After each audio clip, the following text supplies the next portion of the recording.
ಗಾಯತ್ರಿ ಮಂತ್ರದ ಭೂಹು ಭುವಃ ಸ್ವಹ ಎಂಬ ವ್ಯಾಹೃತಿಗಳ ಮಹಿಮೆಯನ್ನ ಛಾಂದೋಗ್ಯ ಉಪನಿಷತ್ತಿನ 4ನೇ ಅಧ್ಯಾಯದಲ್ಲಿ ಕೊನೆಯ ಭಾಗದಲ್ಲಿ ವರ್ಣನೆ ಮಾಡ್ತಾರೆ.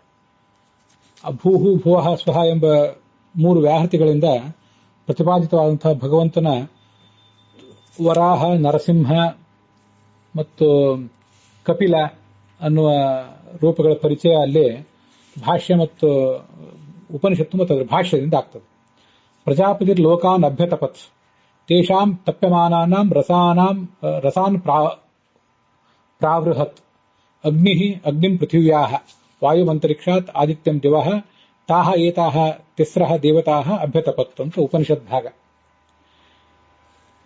ಈ ಭಗವಂತ ಪೃಥ್ವಿ, ಅಂತರಿಕ್ಷ ಮತ್ತು ದ್ಯುಲೋಕಾಭಿಮಾನಿ ದೇವತೆಗಳು, ಈ ದೇವತೆಗಳ ಕುರಿತಾಗಿ ಹೀಗೊಂದು ಚಿಂತನೆ ಮಾಡಿದಂತೆ. ಜಗತ್ತಿಗೆ ಅದನ್ನು ತಿಳಿಸಬೇಕು ಅಂತ ಅವನ ಚಿಂತನೆ ಅಷ್ಟೇ. ಇವರೇ ಶ್ರೇಷ್ಠರೋ, ಇವ್ರಿಗಿಂತ ಶ್ರೇಷ್ಠರು ಮತ್ತಾರೋ ಇದ್ದಾರೋ ಅಂತ. ಆಗ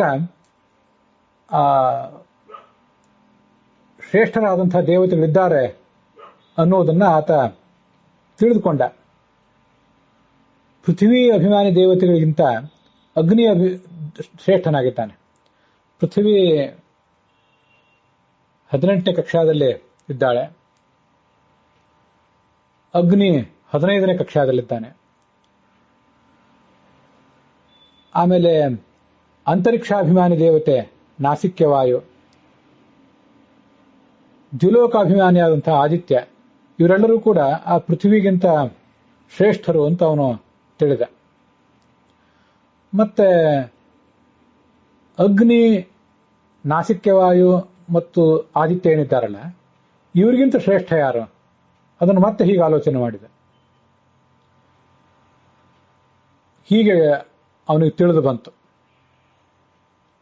ಅಗ್ನಿಗಿಂತ ಋಗ್ವೇದದ ಅಭಿಮಾನಿಯಾದಂಥ ಬ್ರಹ್ಮ ಶ್ರೇಷ್ಠ, ನಾಸಿಕ್ಯವಾಯುವಿಗಿಂತ ಯಜುರ್ವೇದದ ಅಭಿಮಾನಿಯಾದಂಥ ರುದ್ರ ಶ್ರೇಷ್ಠ. ಯಜುರ್ವೇದಾತ್ಮಕೋ ಹರಹ ಅಂತ ಅದನ್ನ ಭಾಷ್ಯದಲ್ಲಿದೆ. ಮುಂದೆ ಆದಿತ್ಯನಿಗಿಂತ ಸಾಮವೇದಾಭಿಮಾನಿಯಾದಂಥ ಮುಖ್ಯ ಪ್ರಾಣ ಶ್ರೇಷ್ಠ ಅಂತ ಅವನು ತೀರ್ಮಾನಿಸಿದ. ಮತ್ತೆ ಆಲೋಚನೆ ಮುಂದುವರಿಸಿದ. ಈ ದೇವತೆಗಳಿಗಿಂತಲೂ ಶ್ರೇಷ್ಠರಾದವರಿದ್ದಾರೆ. ಅದ್ಯಾರು?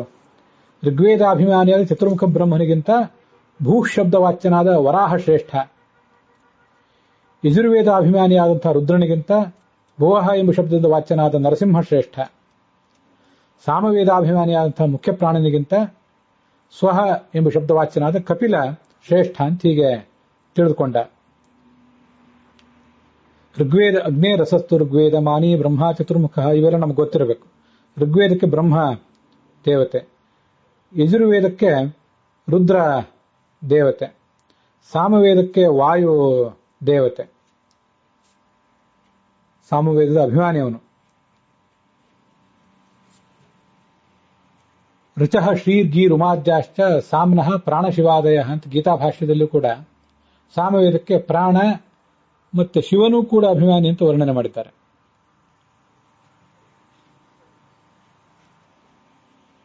ಮಹಾಭಾರತದ ಉದ್ಯೋಗ ಪರ್ವದಲ್ಲಿಯೂ ಕೂಡ, ವನ ಪರ್ವದಲ್ಲಿಯೂ ಕೂಡ ಯಕ್ಷ ಪ್ರಶ್ನ ಅಂತ ಏನು ಭಾಗ ಇದೆ.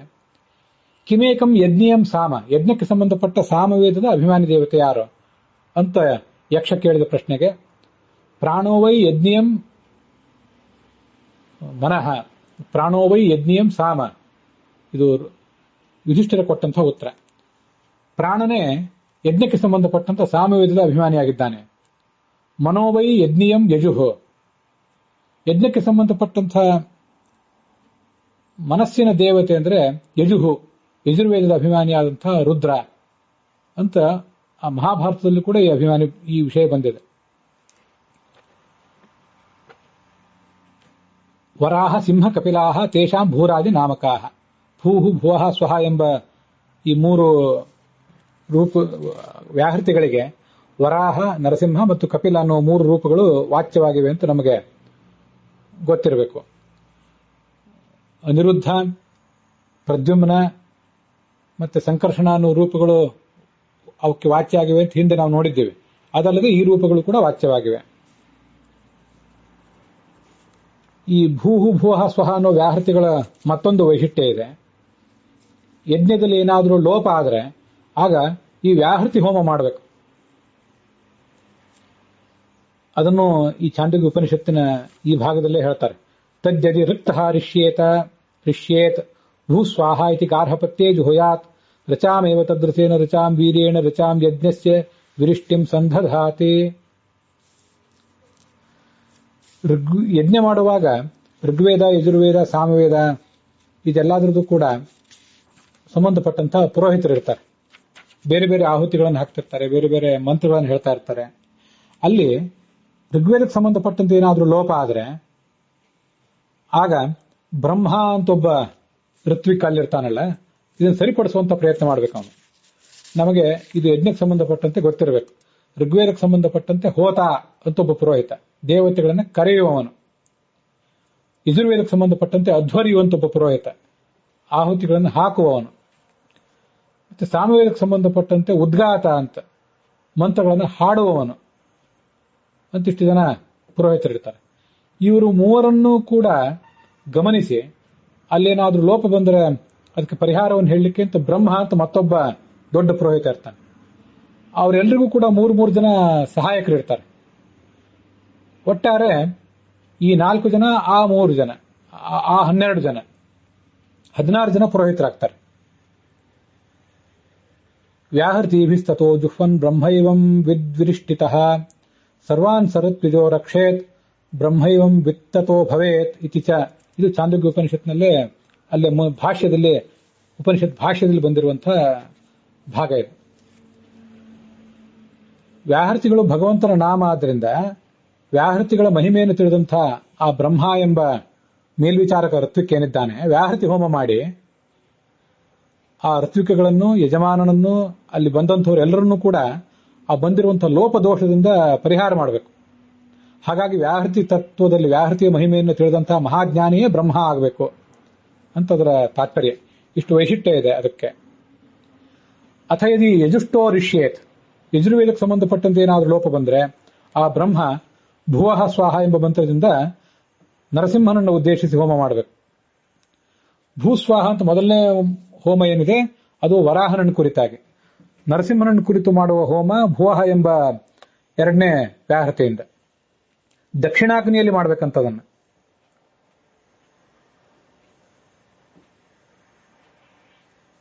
ಯಜುಷಾಮೇವ ದಕ್ಷಿಣಾಗ್ನೋ ಜುಹುಯಾತ್ ಅಂತ. ದಕ್ಷಿಣಾಗ್ನಿ, ಆಹವನೀಯ ಮತ್ತು ಗಾರ್ಹಪತ್ಯ ಅಂತ 3 ಅಗ್ನಿಗಳಿರ್ತವೆ.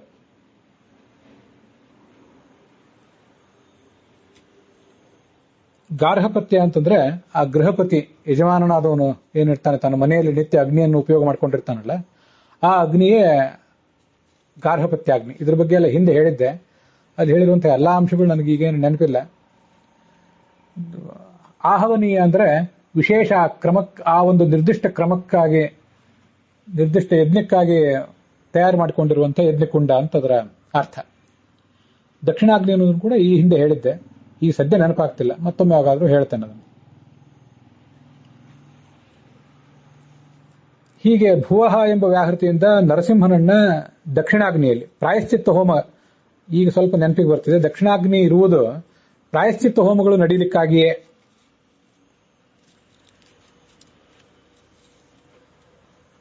ಮತ್ತೆ ಅಥ ಯದಿ ಸಾಮತೋ ರಿಷ್ಯೇತ್, ಸಾಮವೇದದ ಪಠನದಲ್ಲಿ ಏನಾದರೂ ಲೋಪ ಬಂದರೆ ಸ್ವಹ ಸ್ವಾಹ ಅಂತ ಆಹವನೀಯ ಅಗ್ನಿಯಲ್ಲಿ ಹೋಮ ಮಾಡಬೇಕು. ಅದು ಕಪಿಲ ರೂಪಿಯಾದ ಭಗವಂತನನ್ನ ಉದ್ದೇಶಿಸಿ ಮಾಡುವಂತಹ ಹೋಮ. ಆಗ ಇದೆಲ್ಲ ಪುರೋಹಿತನದೇ ಕೆಲಸ, ಬ್ರಹ್ಮ ಎಂಬ ಪುರೋಹಿತನ ಕೆಲಸ ಅದು. ಹೀಗೆ ಬ್ರಹ್ಮ ಮಾಡಿ 4 ಜನ ಪ್ರಧಾನರಾದ ಪುರೋಹಿತರನ್ನ, ಅವರ ಸಹಾಯಕರಾದಂತಹ ಪುರೋಹಿತರನ್ನ, ಯಜಮಾನನನ್ನ ಎಲ್ಲರನ್ನೂ ಕೂಡ ರಕ್ಷಿಸಬೇಕು. ಅಚ್ಯುತಾನಂತ ಗೋವಿಂದ ಅಂತ ನಾಮೋಚ್ಚಾರಣ ಮಾಡಿದ ಮಾತ್ರಕ್ಕೆ ನಾವು ಸಂಧ್ಯಾವಂದನೆ ಕೊನೆಯ ಪ್ರಸಂಗದಲ್ಲಿ, ಕೊನೆಯ ಒಂದು ಘಟ್ಟದಲ್ಲಿ ಇದನ್ನೆಲ್ಲ ಹೇಳೋದು ನಮಗೆ ರೂಢಿ ಇರ್ತದೆ.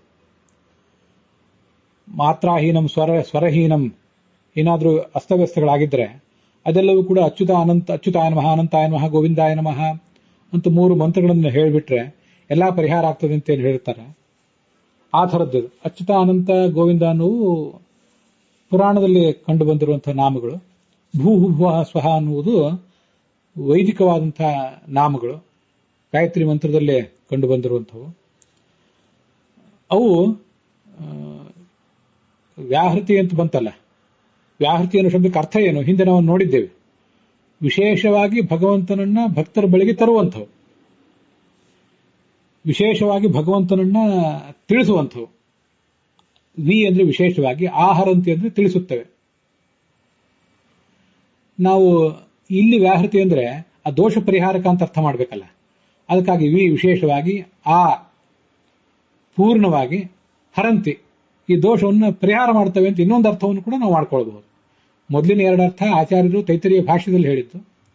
ಈಗ ಈ ಕೊನೆಯ ಅರ್ಥ ಹರಂತಿ, ಪಾಪವನ್ನು ಪರಿಹಾರ ಮಾಡ್ತವೆ ಅನ್ನುವ ಅರ್ಥ ಏನಿದೆ, ನನಗೆ ಅಲ್ಪಮತಿಗೆ ಹೊರದಂತಹ ಅರ್ಥ, ಅದನ್ನು ಕೂಡ ಇಲ್ಲೇ ಸೇರಿಸಿಕೊಂಡಿದ್ದೇನೆ. ಅದಕ್ಕಾಗಿ ಆ ವ್ಯಾಹೃತಿಗಳನ್ನ ಅಷ್ಟು ಪ್ರಧಾನ ಅಂತ ಪರಿಗಣಿಸಿದ್ದಾರೆ. ಹೀಗೆ ನಾವಿದು ಛಾಂದೋಗ್ಯ ಉಪನಿಷತ್ನಲ್ಲಿ ಬರುವಂತೆ ವ್ಯಾಹೃತಿಗಳ ಮಹಿಮೆ ಅದನ್ನ ನೋಡಿ ಮುಗಿಸಿದ್ದೇವೆ. ಈ ಭೂಹು ಭುವಃ ಸ್ವಹ ಅನ್ನೋ ವ್ಯಾಹೃತಿಗಳಿಂದ ಪ್ರತ್ಯೇಕವಾಗಿ ಮತ್ತೆ ಭೂರ್ಭುವ ಸ್ವಹ ಅಂತ 3 ವ್ಯಾಹೃತಿಗಳಿಂದ ನಾವು ವೈಶ್ವದೇವದಲ್ಲಿ ಆಹುತಿ ಕೊಡೋದು ರೂಢಿಯಲ್ಲಿದೆ.